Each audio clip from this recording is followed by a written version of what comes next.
नमस्कार। यह आज की प्रेस वार्ता एक बहुत ही महत्वपूर्ण विषय पर की जा रही है। अभी आप सभी ने देखा होगा कि तमाम चैनल्स पर एक ऑडियो टेप सुनवाया जा रहा है।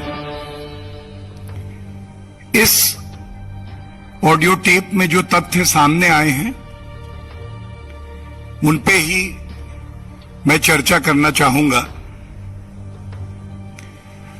ये ऑडियो टेप जो है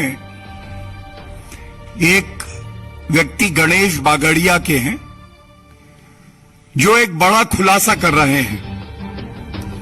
और इससे पहले कि मैं इन ऑडियो टेप के कंटेंट पे आऊं, तथ्यों पे आऊं, ये बताना अति आवश्यक है कि ये गणेश बागड़िया अनूप माझी के करीबी हैं। ये वही अनूप माझी हैं जो कोयला घोटाला के मुख्य आरोपी भी हैं। जैसी जानकारी अभी आई है, तमाम टीवी चैनल्स बता रहे हैं कि 3 ऑडियो टेप उनके पास आए हैं और इन ऑडियो टेप के जो तथ्य हैं वो बड़े ही चिंताजनक हैं। वो दर्शाते हैं कि आज पश्चिम बंगाल में ममता बनर्जी की नाक के नीचे किस तरह से भ्रष्टाचार, कटमनी, सिंडिकेट राज चल रहा है। इन ऑडियो टेप में एक बड़ा खुलासा यह भी हो रहा है कि एक बड़ी ही व्यवस्थित प्रणाली उगाही की वहां पे चल रही है, जिसमें सरकारी तंत्र का उपयोग इन उगाही करने वालों को दिया जा रहा है। और ये कहना भी गलत नहीं होगा कि ये उगाही, ये भ्रष्टाचार, ये तोलाबाजी, ये सिंडिकेट राज,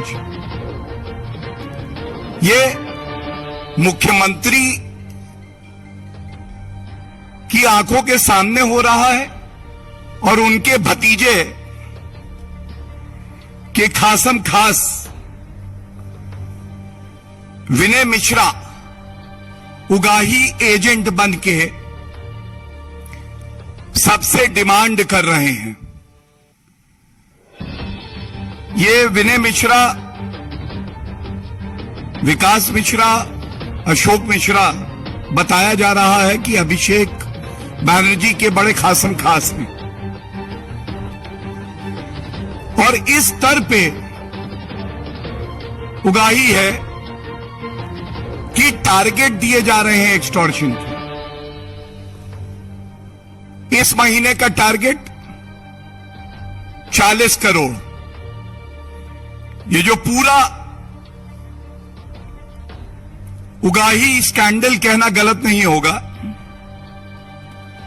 बताया जा रहा है करीब 900 करोड़ से 1000 करोड़ रुपए तक का है। ये चिंताजनक क्यों है लोकतंत्र के लिए, ये बताना अति आवश्यक है।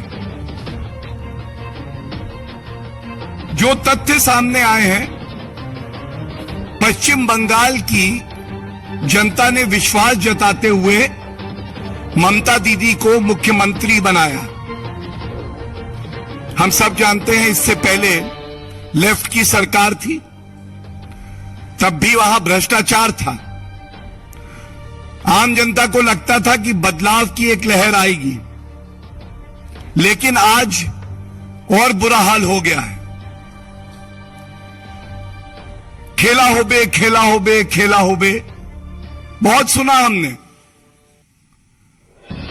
आज बंगाल की जनता पूछ रही है ममता दीदी से, गिट्टी का भाव आप बताते हो, उगाही आप करवाते हो, क्या यही खेला हो बे है? घर का नलका भी लगवाना हो तो कहां से लाना होगा, कितने का मिलेगा? इस तरह का सिंडिकेट वहां बना हुआ है। क्या यही खेला हो बे है? किसी आम नागरिक को अपना घर बनवाना है, दीवार खड़ी करनी है, तो पत्थर ईंटें कहां से आएंगे, बालू कहां से आएगी, ये भी ये एजेंट बताते हैं। क्या यही खेला हो बे है? प्रतीत ऐसा होता है कि ये भ्रष्टाचार का एक शोरूम और होम स्टोर खोल रखा है ममता दीदी ने।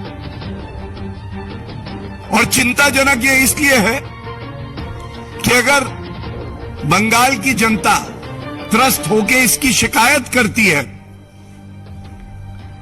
तो सरकार की जिम्मेदारी होती है कि कार्रवाई हो, एफआईआर हो और ऐसे दरिंदों को जेल की सलाखों के पीछे डाल दिया जाए।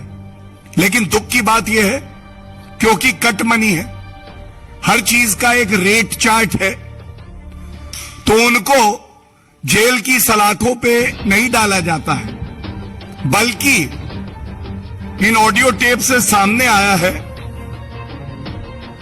और मैं ऑडियो टेप के ही शब्दों का इस्तेमाल कर रहा हूं, कि कमिश्नर साहब के बगल में जो अभिषेक बनर्जी का उगाही एजेंट था वो खुद बैठ जाता है और उसके बाद सभी लोगों से बताता है कि इतना रुपया जमा करो तो काम होगा, वरना नहीं होगा। ये ऑडियो टेप में आया है। हिम्मत देखिए, कमिश्नर के बगल में जो क्रिमिनल है, जो एक्सटॉर्शन करता है, जो सिंडिकेट चलाता है, वो खुद बैठ के रेट बताता है। तो ममता दीदी, क्या यही खेला हो बे है? और इसीलिए भारतीय जनता पार्टी ने, हमारे सभी वरिष्ठ नेताओं ने, आदरणीय प्रधानमंत्री जी ने बिल्कुल स्पष्ट कहा है बंगाल की जनता से, भ्रष्टाचार खत्म होगा, सिंडिकेट राज खत्म होगा, कटमनी तोलाबाजी खत्म होगी। बंगाल की जनता परिवर्तन चाहती है।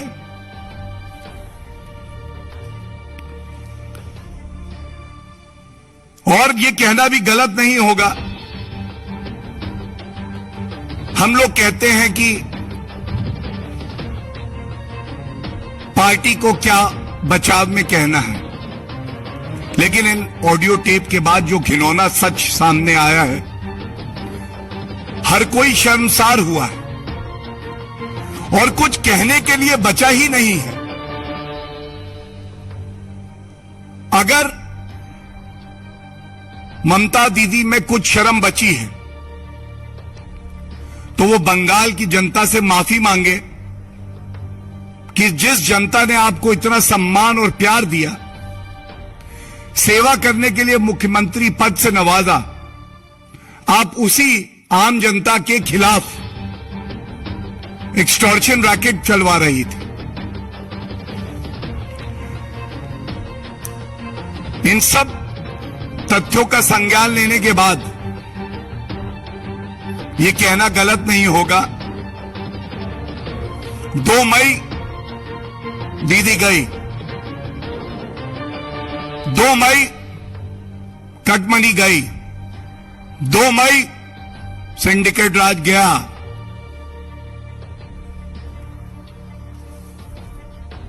इससे ज्यादा भ्रष्टाचारी, पापी